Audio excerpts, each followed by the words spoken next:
Saya turun tangga sambil mainin HP nih, pas ngeliat ke sono, jelas itu mah, pocong, tapi mukanya agak gelap gitu, matanya dikasih kapas, mulutnya dikapasin, lubang hidung jadi yang saya lihat tuh ya matanya tuh kapas, Iya, iya. lubang hidungnya kapas, mulutnya kapas, tapi si wajahnya itu gelap gitu kayak bosong.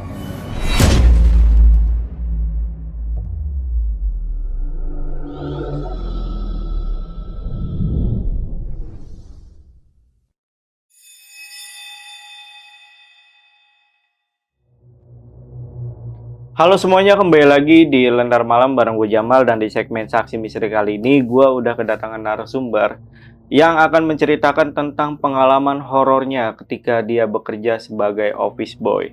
Nah, kita sapa dulu aja. Di sini udah ada Mas Agung. Mas Agung, apa kabar, Mas? Alhamdulillah baik. Baik ya, Mas ya. Alhamdulillah baik. Oke, Mas Agung, ini kejadiannya tahun berapa, Mas? Sekitar tahun 2016. 2016. Pada saat itu Mas Agung kerja sebagai OB ini berapa lama? 1 bulanan lebih lah kira-kira.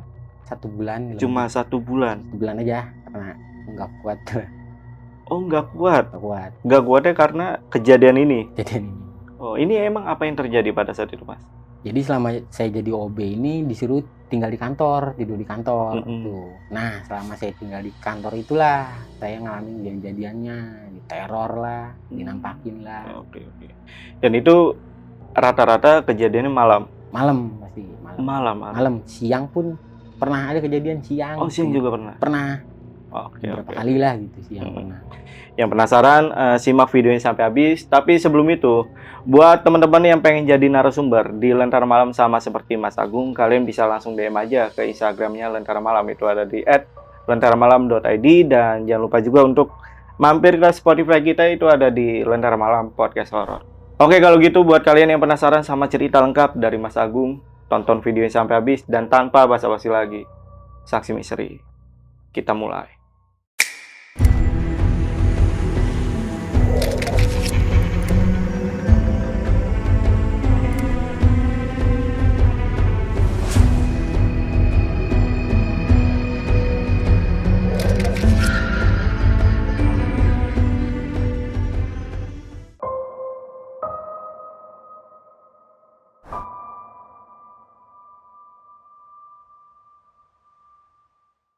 Jadi awalnya mah saya dikabarin teman yang kerja jadi sales di kantor itu gitu. Singkat cerita, malam tuh teman saya yang jadi sales di situ tuh, karyawan sales, ngabarin saya, nelpon malam-malam. Agung, mau jadi office boy nggak di kantor gua? Kebetulan kantor gua ngebutuhin office boy. Paling kerjanya cuman fotokopi, beres-beresin berkas gitu. Karena pada saat itu gua nggak kerja gitu, pengen punya uang sendiri juga dan punya misi juga, pengen beli HP dari uang sendiri gitu. Langsung aja gua yain aja gitu. Ya udah, gua mau, besok pagi gua berangkat. Nah, karena dari daerah rumah gua ke Bekasi tuh cukup sekali naik bis, jadi enak lah gitu. Ya udah, besok paginya gua berangkat, lokasinya di Bekasi Timur.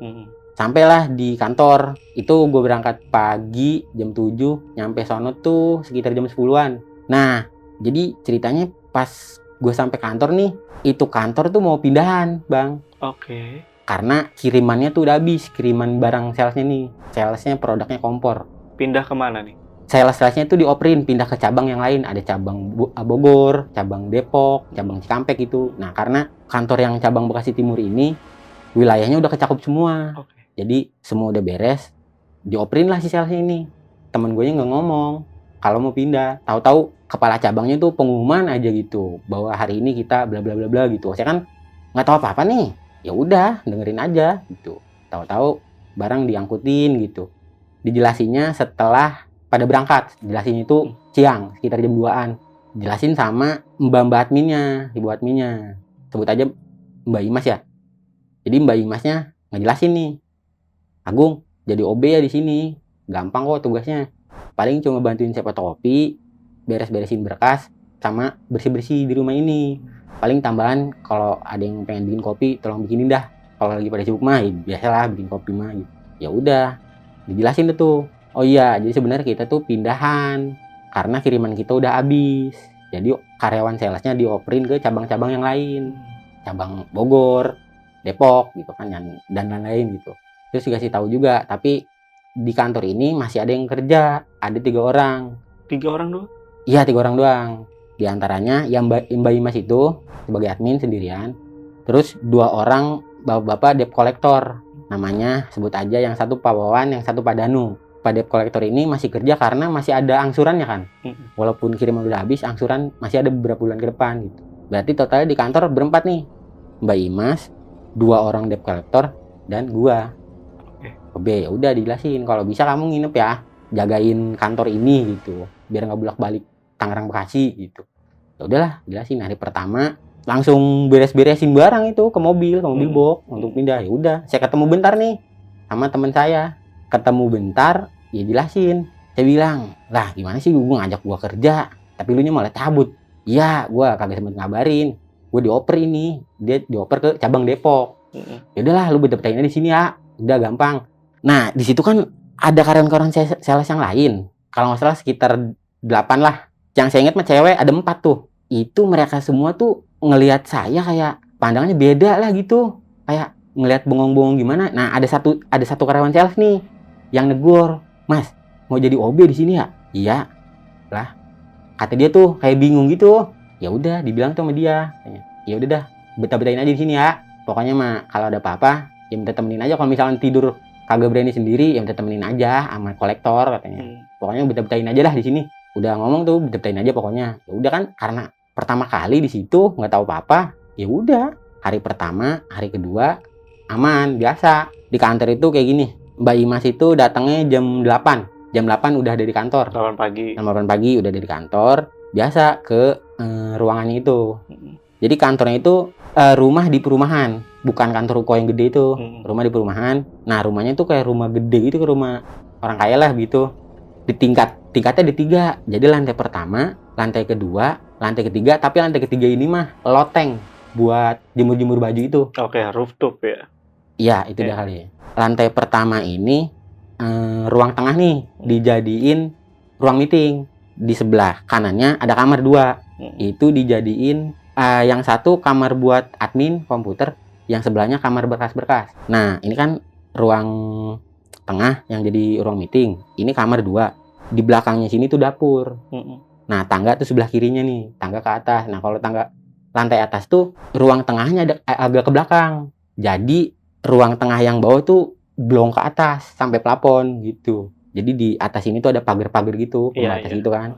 Nah, di atas tuh bentuknya sama aja. Ruang tengah sama kamar 2. Nah, di sebelah kirinya tuh kamar mandi yang di atas. Dan ada tangga untuk ke loteng. Tangganya yang muter itu, yang besi itu. Gambarnya seperti itulah. Jadi di kantor itu kerjanya Mbak Imas datang jam 8, input data sampai jam 4 sore gitu. Kalau debt collector mah datangnya jam 9 pagi. Oke. Datang, ngambil surat angsuran, berangkat lagi ke lapangan. Balik lagi ke kantor itu nggak nentu, kadang jam 7, kadang jam 9 gitu. Terserah dia di lapangannya kayak gimana gitu. Tapi nggak ada yang nginep di situ ya, debt collector ya? Kadang-kadang mah ada. Ada, cuma nggak sering karena debt collector ini Pak Danu emang orang Bekasinya. Jadi tinggalnya di rumahnya. Nah, kalau Pak Wawan ini orang Cikarang. Bekasi Cikarang kan lumayan lah. Jadi bisa nginep kapan aja gitu. Yang nginep stay di situ lo doang? Gue doang. Oke. Itu. Ya udah. Hari pertama, hari kedua ngasih Mbak Imas tuh nyiapin surat angsuran. Kalau pagi tuh buat ke lapangan gitu. Ya udah. Pergi ke lapangan di kolektor. Jadi kalau siang itu saya nggak kerja gitu. Paling kerjanya pagi doang, ngebantuin fotokopi. Sama paling kalau Mbak Imas minta dibikinin teh atau kopi gitu. Dari jam 10 sampai jam 4 sore mah selalu gitu. Makanya mau nih gue jadi OB di situ. Karena pada saat itu kerjaan begitu dibayar lumayan gede nih bang. Perusahaan berani ngebayar gede ke OB-nya itu. Mau lah, tiduran doang, nungguin disuruh-suruh doang gitu. Hari ketiga deh tuh. Nah, mulai deh tuh hari ketiga.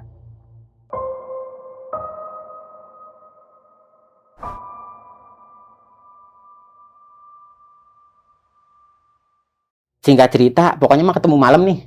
Ketemu malam sekitar jam, ada kali jam 1:30, 1:30 mah. Saya lapar banget. Nah, biasanya kan kalau di komplek-komplek mah ada tukang nasi goreng keliling nih, dorong-dorong gerobak.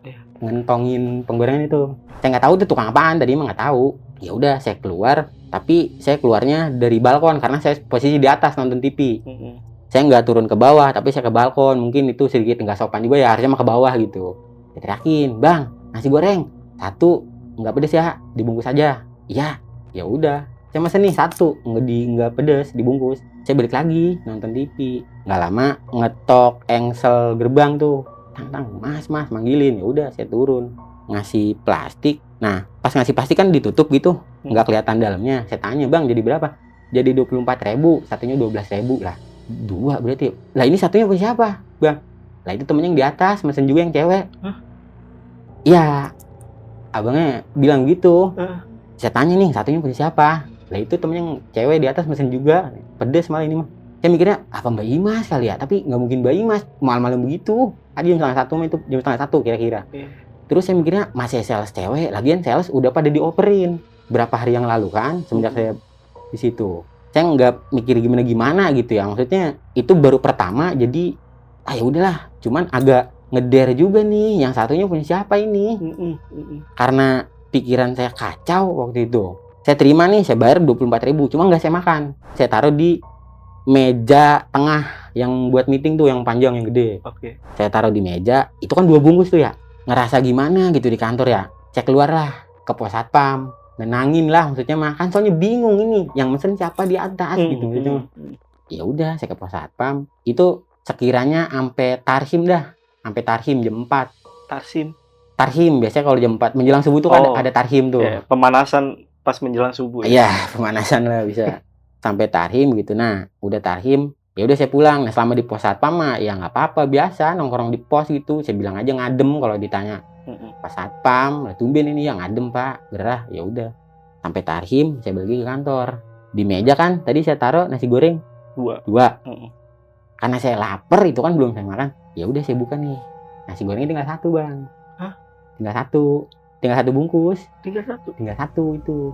Padahal kan ya kan tadi dikasih abangnya 2. Iya. Ada yang mesen kan. Itu 1 pengen dimakan. Ya begitu nasi gorengnya ya, maksudnya mah kacau lah, nggak dimakan. Saya takut sakit. Bodo amat lah pokoknya dimakan. Cuman makanya sih di luar nih. Saya keluar ke teras. Ya udah saya makan biasa. Makan biasa subuh-subuh itu saya makan. Sambil mikirin nasi goreng yang 1 laginya ini. Kemana? Ya kemana? Iya. Itu kan tadi 2 gitu. Emang pertama mesen 1. Iya. Dikasih abangnya 2. Iya. Saya tinggal balik lagi, tinggal 1 lagi gitu. Bisa begitu gitu. Ya udah tuh pokoknya mah subuh lah, karena udah subuh, adzan subuh. Ngerasa tenang aja gitu kalau udah ketemu pagi mah. Nah mikir, nah udah naik ke atas, tidur bentar. Bangun, alhamdulillah bangun itu pagi. Itu bungkusannya juga benar-benar hilang ya? Nggak ada yang satunya lagi? Nggak ada, jadi Iya. 2 bungkus nasi goreng ditaruh di 1 plastik. Iya.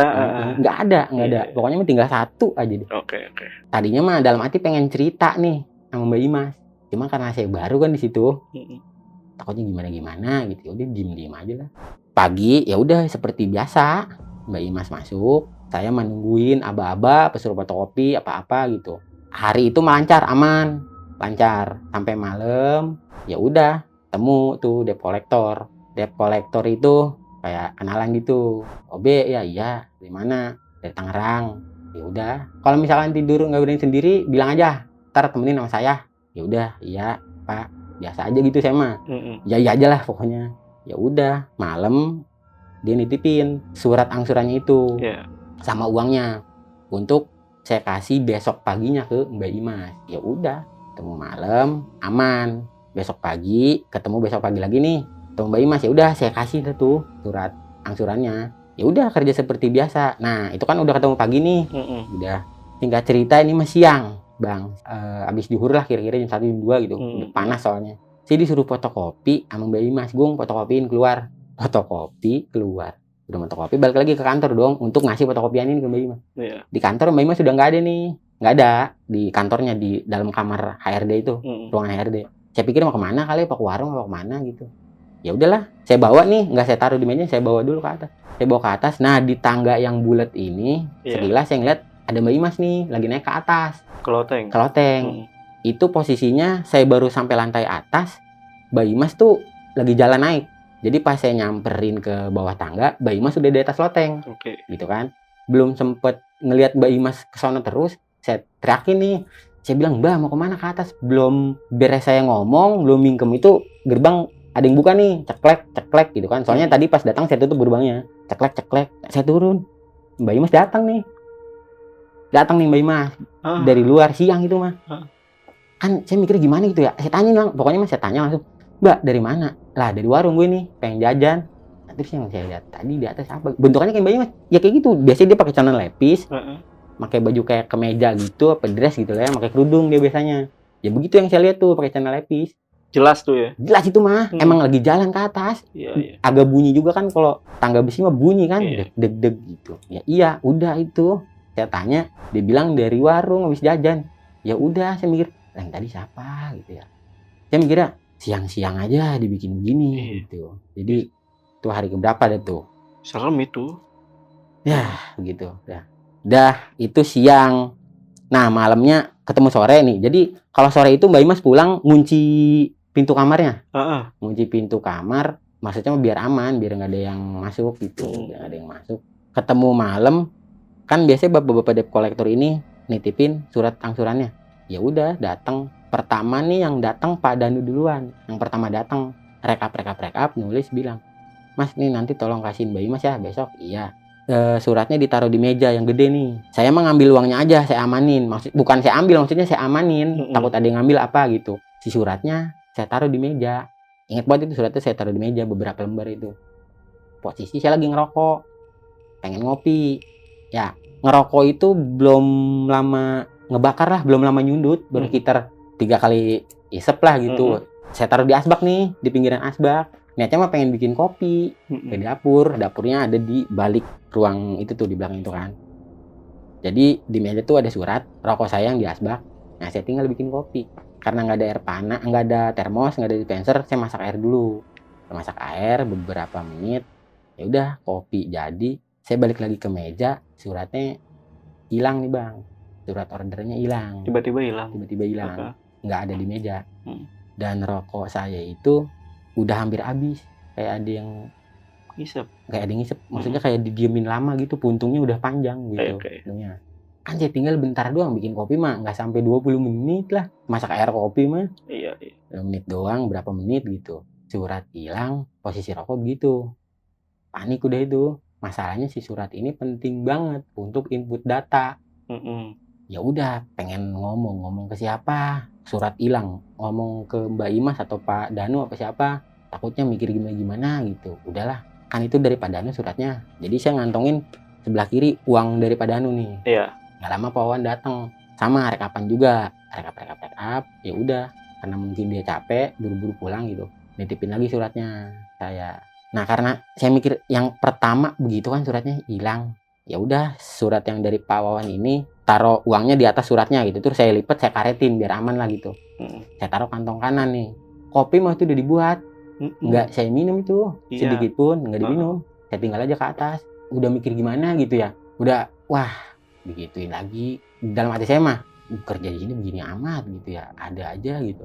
Ya udah, mencoba untuk tidur sekitar jam 10 jam 11-an lah. Alhamdulillah bisa tidur bang, alhamdulillah bisa tidur, baca-bacaan gitu sambil nonton TV, baca-bacaan dalam hati yang bisa gitu. Nah, pagi-pagi itu saya bangun kesiangan, dibangunin sama Mbak Imas.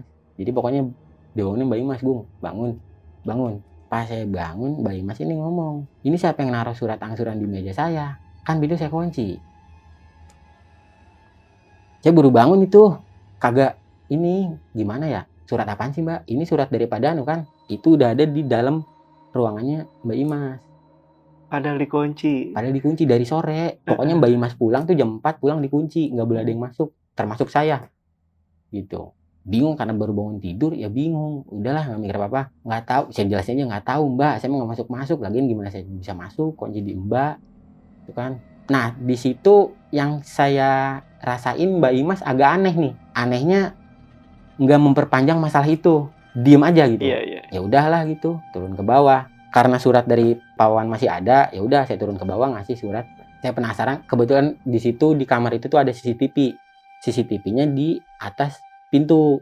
Nah, maksud saya mah pengen ngecek nih gimana ceritanya si surat ada di dalam Iya. ruangan, ada di atas komputer katanya mah, di atas keyboard komputer. Pengen ngecek di CCTV, sialnya CCTV itu nyorotnya nggak nyorot ke keyboard karena keyboard itu kehalangan layar komputer itu, ya kan? Jadi nggak kelihatan keyboardnya nih. Jadi nggak tahu gimana caranya si surat itu ada di atas meja. Tapi udah sempet dicek di CCTV. Dicek, jadi di tag-nya itu pas dari kemarin sore pas Mbak Imas pulang, dicepetin sampai besok paginya gitu.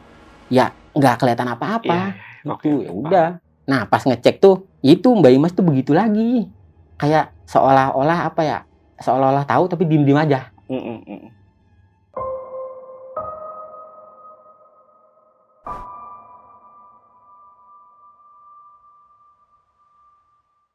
Karena saya mikirnya saya punya misi di situ, pengen kerja di situ, pengen punya uang sendiri, ya udahlah. Ya, saya mikir mah namanya juga rumah beginian, ada aja lah gitu mungkin. Ya udah, hari kesekian. Nah, ini nih ketemu itu kan siang tuh, apa pagi.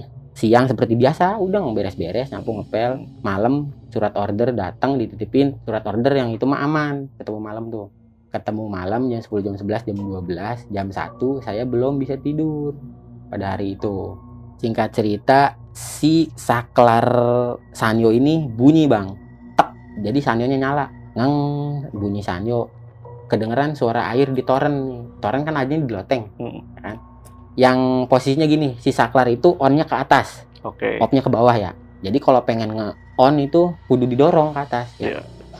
Itu saklarnya on sendiri, air ngucur. Jam 1 itu, saya lagi nonton TV. Saya mikir, siapa yang nyalain air ini? Ya udah, mau nggak mau saya cek itu dengan berat hati itu. Saya cek posisi emang on. Saya matiin, saya kebawain. Tek, begitu saya matiin, kecium nih bang, bau-bauan. Bau apa nih? Wangi bang, wangi. Wangi itu wangi banget, kayak kembang-kembang gitu. Saya telusurin si wangi-wanginya itu. Itu berasal dari atas gitu, berasal dari atas. Jadi kan saklarnya dekat kamar mandi nih. Di sebelah kamar mandi kan untuk ke loteng, tangga loteng. Ya udah, saya telusurin wangi-wangi ini dari atas itu. Ya udah. Dari loteng. Naik ke tangga, belum sempat saya nongol ke atas nih ya. Badan saya belum sampai atas nih, baru sedada doang lah nongol di loteng itu karena saya di tangga kan posisinya. Nah, pandangan saya tuh sejajar sama toren air. Itu baru pala saya nongol, saya ngeliat kaki nih bang. Kaki yang pertama saya lihat itu tulang keringnya. Jadi tulang kering ini nih depan. Saya lihat sampai bawah nih, di sebelah kirinya itu rambut bang, sampai telapak kakinya. Jadi rambutnya sejajar sama telapak kakinya tuh. Itu pun kakinya ngambang. Saya lihat tuh ngambang. Saya ngeliat sekitar beberapa detik itu. Udah nggak mikir apa-apa. Begitu saya tahu itu kaki, rambut panjang, ngambang, cabut saya. Cabut ke pos satpam lagi. Saya kan habis ngeliat begitu tuh bang, otomatis keringet mah ada kali, ngos-ngosan sedikit. Iya.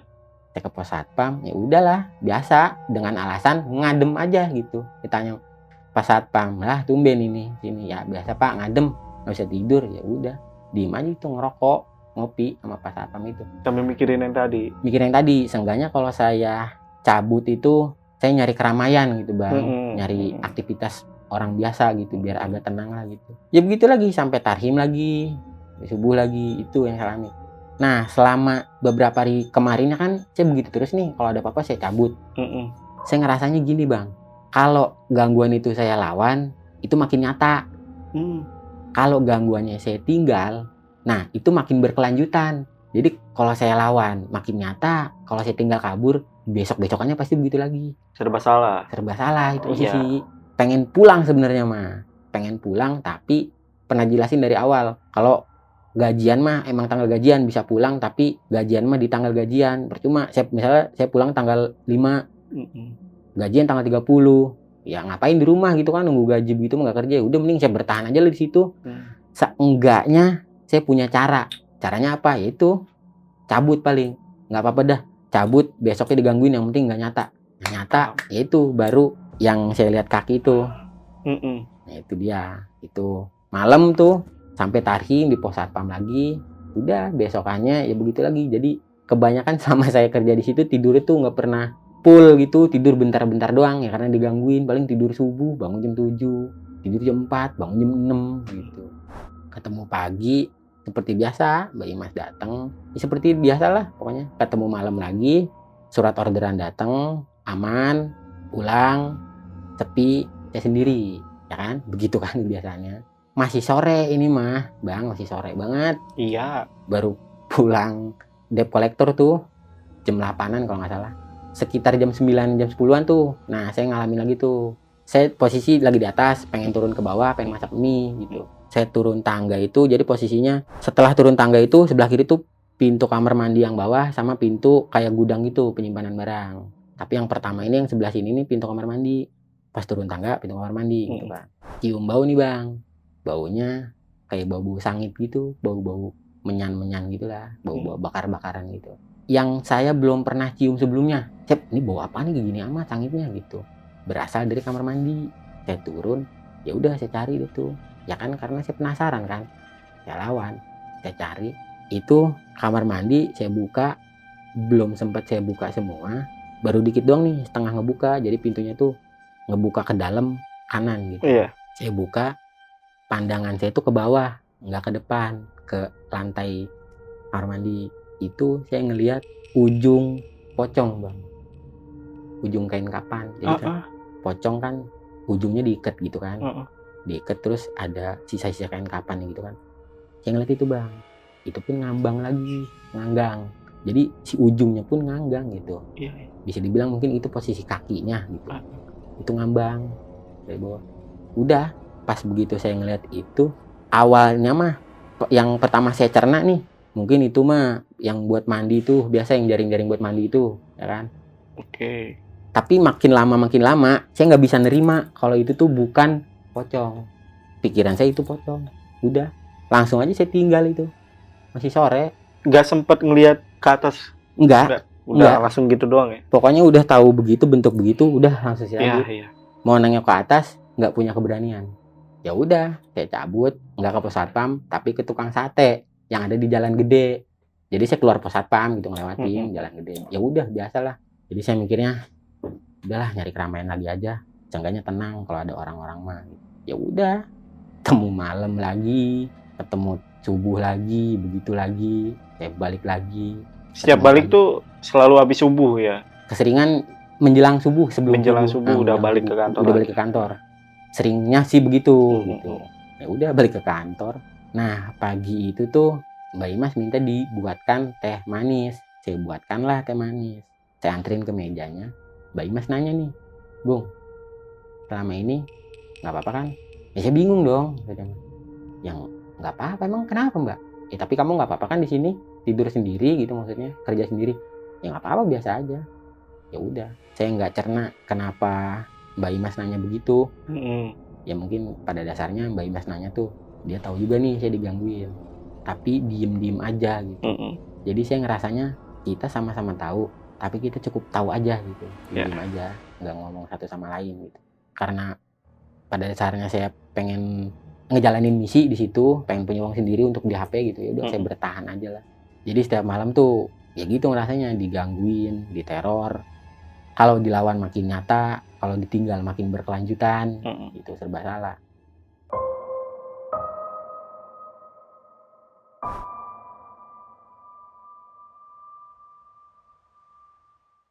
Kan malam sebelumnya kan saya ngeliat yang kaki pocong itu, beberapa hari selanjutnya itu bener-bener ngeliat jelas itu. Oke, gimana ceritanya? Singkat cerita aja nih Mbak ya. Malam saya pengen turun ke bawah nih, pengen beli rokok habis, turun tangga. Nah, jadi pas turun tangga itu lurus ke sana itu kan dapur. Nah, di ujung dapur itu ada deh tuh. Itu Mas saya langsung nggak basa-basi ngelihatnya. Saya turun tangga sambil mainin HP nih. Pas ngeliat ke sono, yang lihat pocong saya Bang. Di ujung dapur itu. Jelas itu mah pocong, tapi mukanya agak gelap gitu. Matanya dikasih kapas, mulutnya dikapasin. Lubang hidung. Jadi yang saya lihat tuh ya matanya tuh kapas, lubang hidungnya kapas, mulutnya kapas gitu. Tapi si wajahnya itu gelap gitu, kayak gosong-gosong gimana gitu. Sekaget-kagetnya saya langsung hibrid itu mah, langsung cabut. Masih sore itu mah, 9:30 mah ada. Ya udah ke warung, nggak berani balik gitu sampai pagi, sampai terang. Bener-bener terang. bener-bener terang, bener-bener orang pada berangkat kerja tuh Iya. baru saya balik ke kantor. Posisi saya balik ke kantor udah ada Mbak Imas. Mbak Imas nanya, "Lah dari mana, Bung? Emang nggak tidur di sini? Kenapa emang nggak tidur di sini?" Saya jelasin itu. Baru saya ngomong ke Mbak Imas.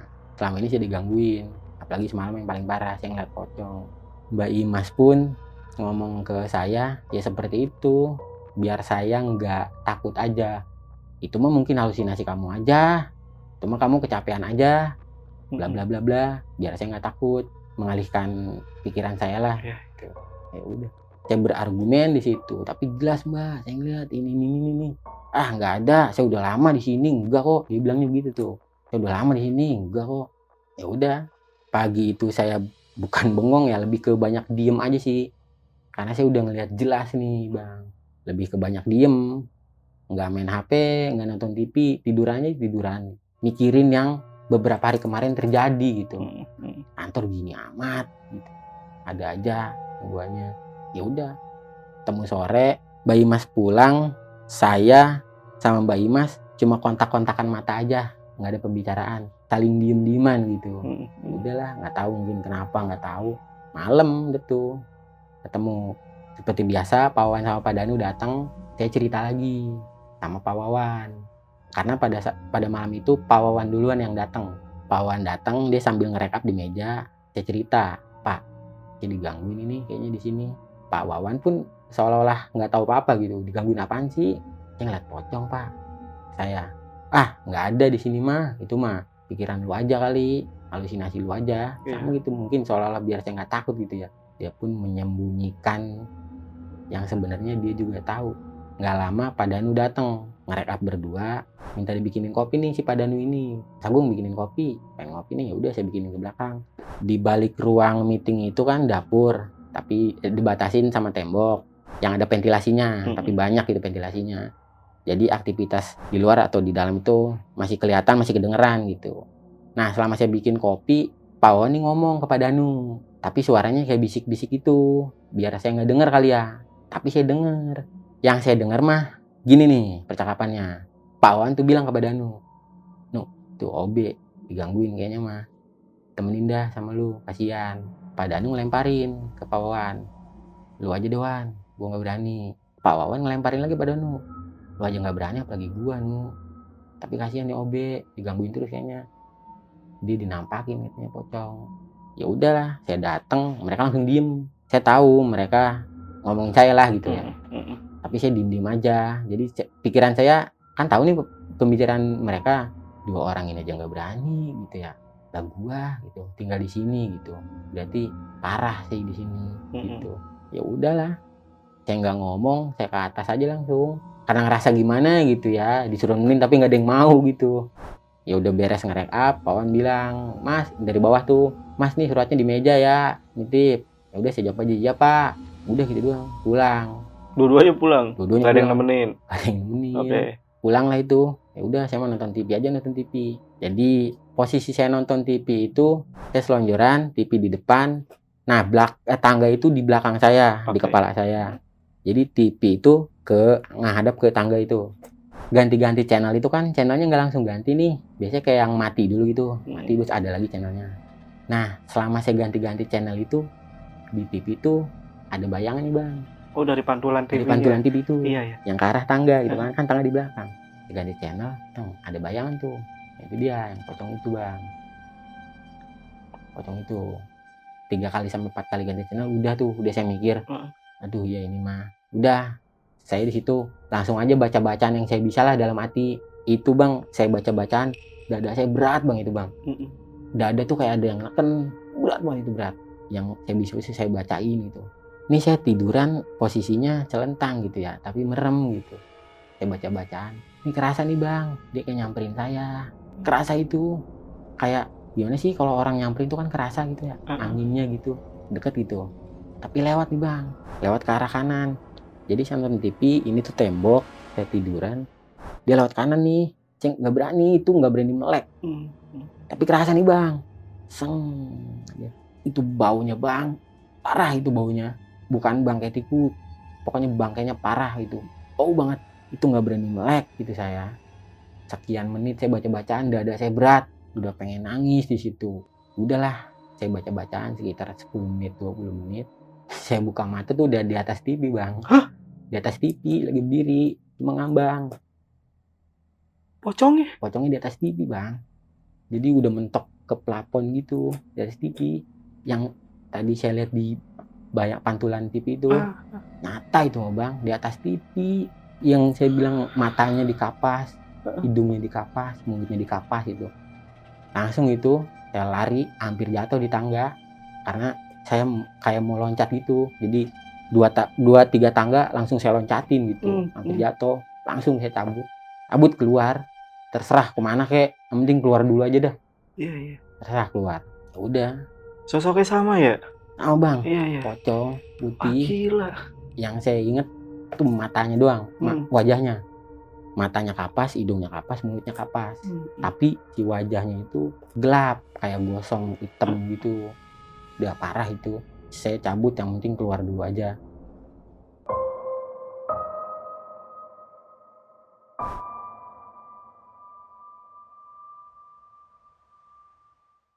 Udah dari itu nggak mikir apa-apa lagi. Yang untungnya rokok saya kantongin. Saya bisa ngerokok. Soalnya saya nggak bawa uang, nggak bawa HP. HP kan ditinggal di kasur tuh. Karena udah panik. Iya. Untung rokok masih saya kantongin. Ya udahlah, seenggaknya bisa ngerokok gitu lah. Itu saya nggak kemana-mana, nggak ke pos satpam, nggak kemana-mana, jalan aja, Bang. Kayak orang linglung. Sampai pagi lagi. Kadang ke pos kamling gitu. Terus kan di komplek biasanya kan ada lapangan gitu kan. Iya. Terus lapangan tuh kayak ada tempat penonton gitu kan. Iya. Ya saya duduk di situ gitu, ngerokok lagi. Terus sambil mikirin tuh apa gitu ya, sampai diliatin begitu jelasnya gitu. Iya, ketemu pagi lagi. Nah, saya izin pulang nih, Bang. Hari itu izin pulang? Hari itu pagi saya belum tidur sama sekali. Nunggu terang tuh. Pokoknya mau di sekitar komplek, mau di pos satpam kek, mau di lapangan kek. Yang penting ketemu pagi lah. Ya itu, saya pulang, saya balik ke kantor, Mbak Imas udah ada. Mbak Imas ngomong lagi, udah tidur di mana sih? Nggak pernah tidur di kantor, kenapa sih? Ya saya mau bilangnya, nggak berani, Mbak, saya tidur di kantor. Udah saya di luar aja nggak apa-apa deh. Kenapa sih emang?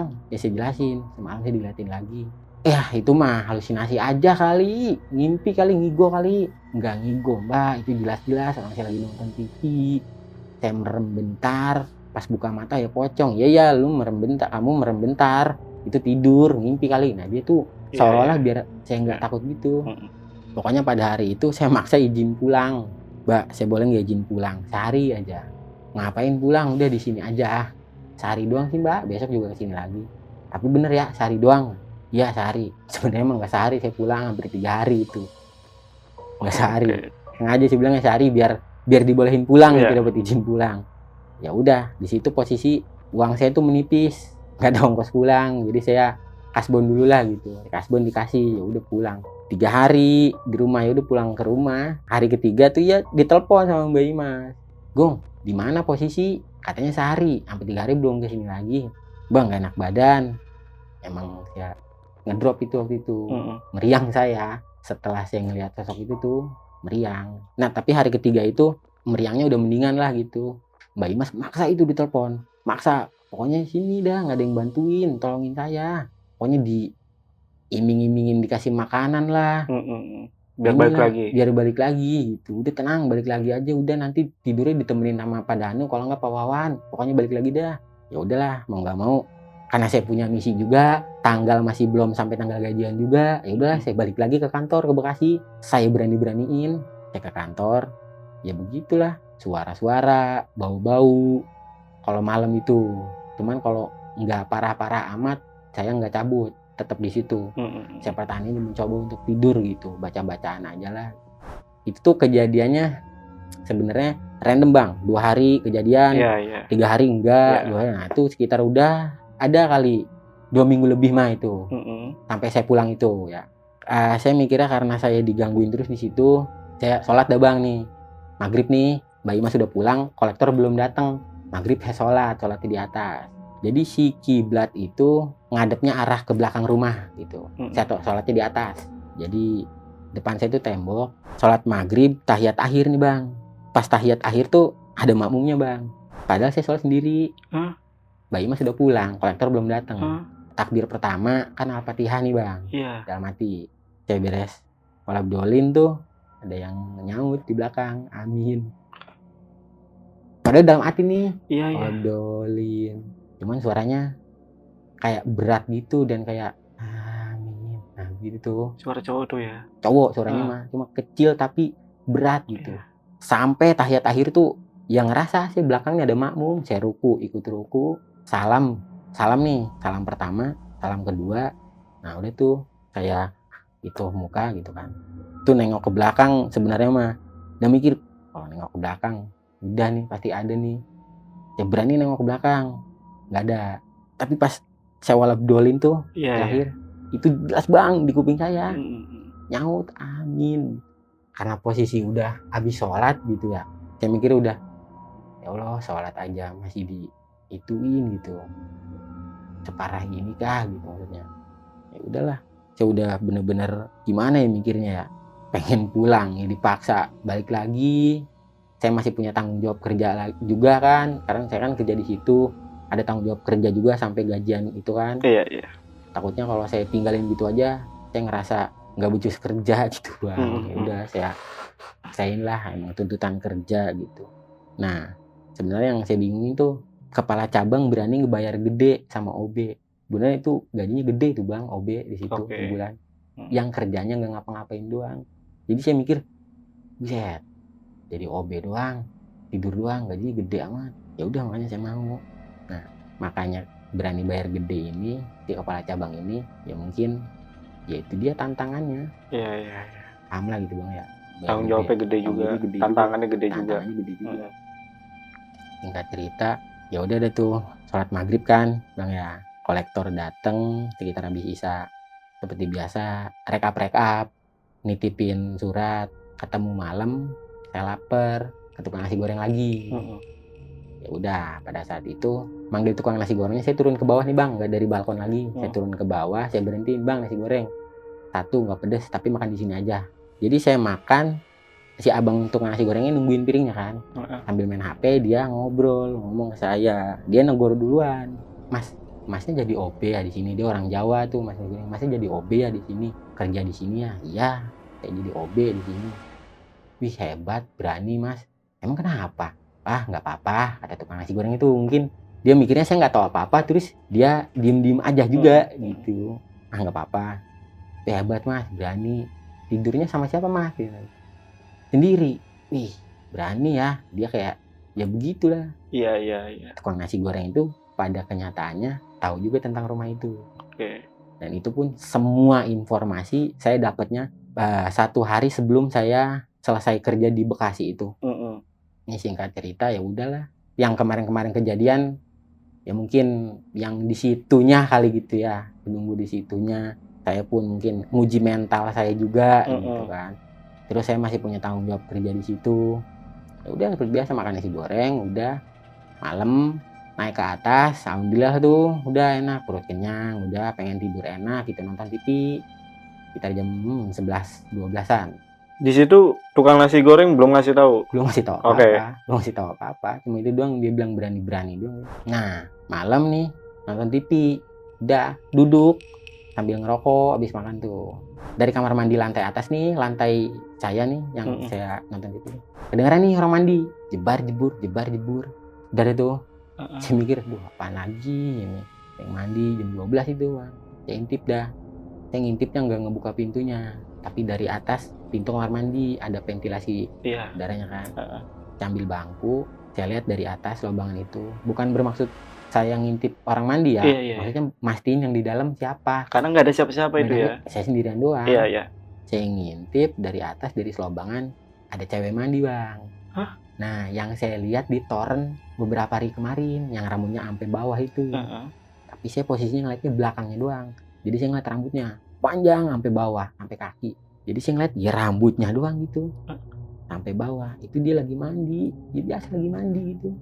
Jebar jebur. Udah saya turun pelan. Saya nggak ngagetin saya sendiri nih. Udah saya turun pelan-pelan sambil baca-bacaan gitu. Karena kan ya kemarin gitu juga kan. Dalam hati itu ya Allah, apa lagi sambil baca-bacaan. Ya udah turun ke bawah. Tapi saya nggak keluar nih bang, tiduran di meja meeting itu. Nah meja meeting itu kan panjang, ada bangku-bangkunya tuh, saya jejerin bangku-bangkunya, saya tidur di situ. Nah di plafon itu ada kipas baling-baling yang gede itu bang. Saya nyalain level 1, muternya kan pelan tuh, muter pelan. Saya tiduran posisinya tuh tengkurap bang, begitu tuh.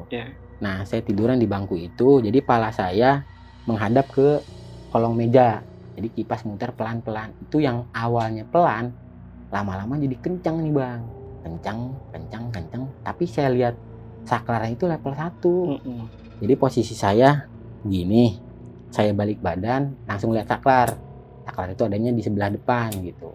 Saya duduk nih, bangun, duduk, ekor mata saya nih, pinggiran mata saya ngelihat ke atas ini. Kan di atas ini tuh pembatas pagar-pagar itu kan yang lantai atas. Saya ngeliat cewek itu lagi bang, lagi duduk di atas pagarnya itu.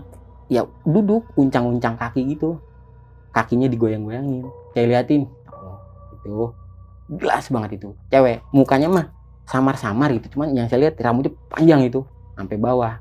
Udah saya sambil baca-bacaan ya, saya berharap gini, coba saya lawan ya.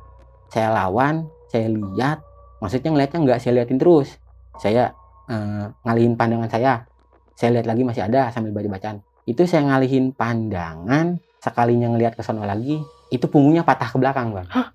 Punggungnya patah ke belakang, jadi punggungnya tuh patah ke belakang aja gitu. Gini. Ya, gitu. Ya rambutnya sampai bawah gitu, sampai lantai dasar rambutnya. Kagetnya itu. Saya udah nggak mikir apa-apa lagi, cabut langsung. Ya udah, dari kejadian saya ngeliat yang nyata itu yang pocong, kapas mukanya, sama itu yang kuntilanak patah itu punggungnya. Dari situ dah saya memutuskan untuk udahlah ini mah sampai sini aja gitu kerjanya.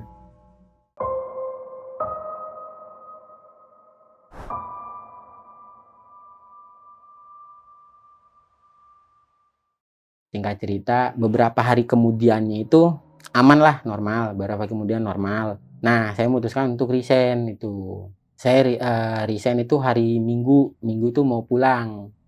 Nah, pas malam minggunya ini kebetulan saya ketemu sama Pak Satpam, sama tukang nasi goreng, ketemu lagi nih sama minggunya. Sorenya ketemu Mbak Imas, sama malamnya ketemu Pak Dana sama Pak Wawan.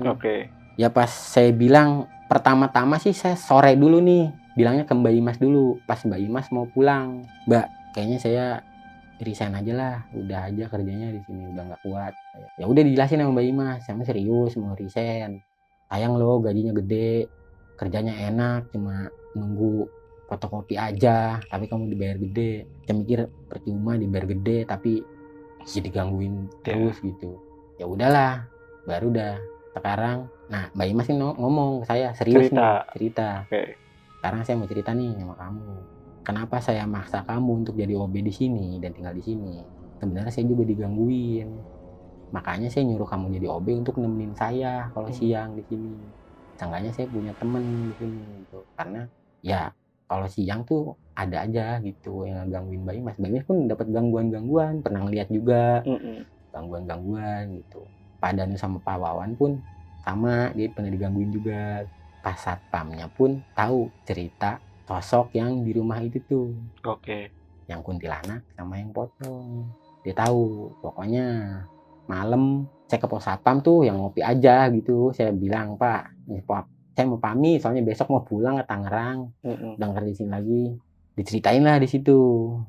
Masnya pernah digangguin ya di situ? Iya, Pak. Ya udah biasa di rumah itu mah. Apalagi cewek ya, rambutnya panjang ya. Kan ya Bapak tahu.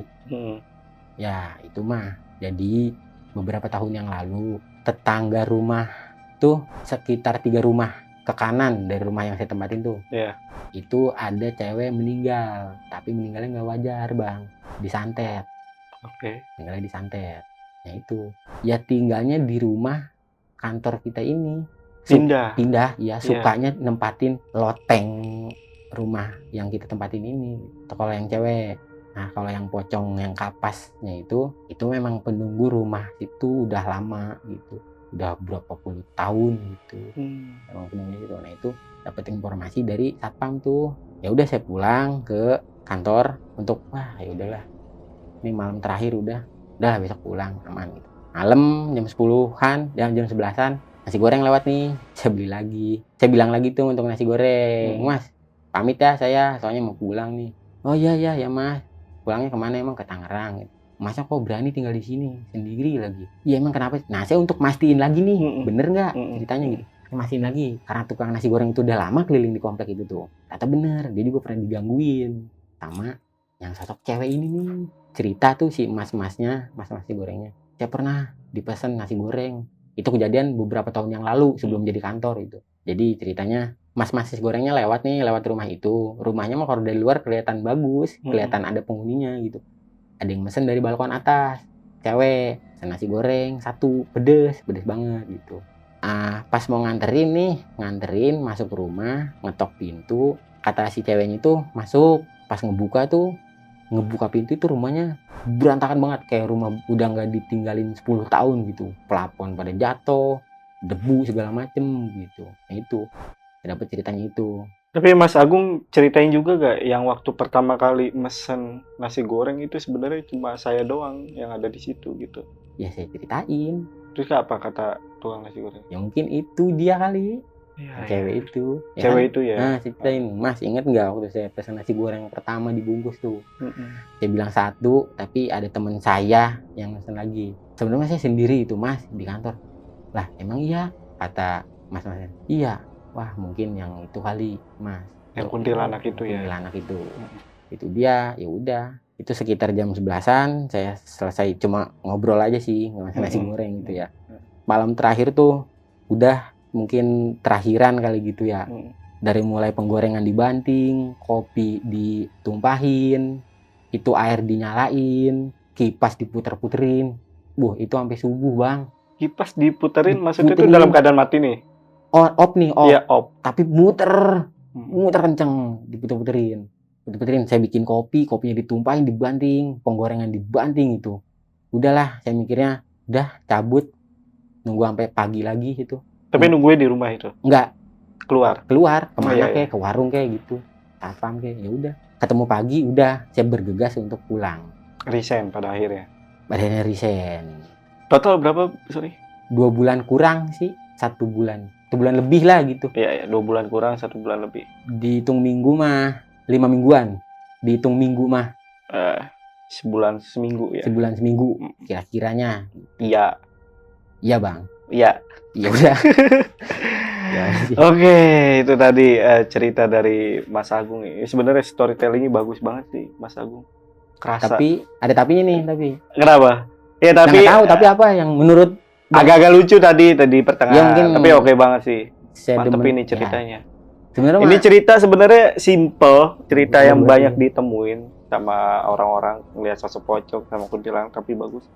Ya, bagus banget pengalamannya. Emang. Dan sampai sekarang masih ada ya kantornya ya? Sampai sekarang masih ada, masih beroperasi. Ya. Temen gimana kabarnya tuh? Temennya Mas Agung yang sales itu. Oh iya, jadi saya dikabarin teman saya yang satu kampung sama saya. Saya disuruh jadi office boy, dia jadi sales. Iya, enggak, tapi pada akhirnya temen tahu juga kalau Mas Agung di situ ngalamin kejadian horor. Tahu karena saya ceritain. Terus tanggapannya gimana tuh? Karena dia emang nggak percaya sama yang kayak gituan ya.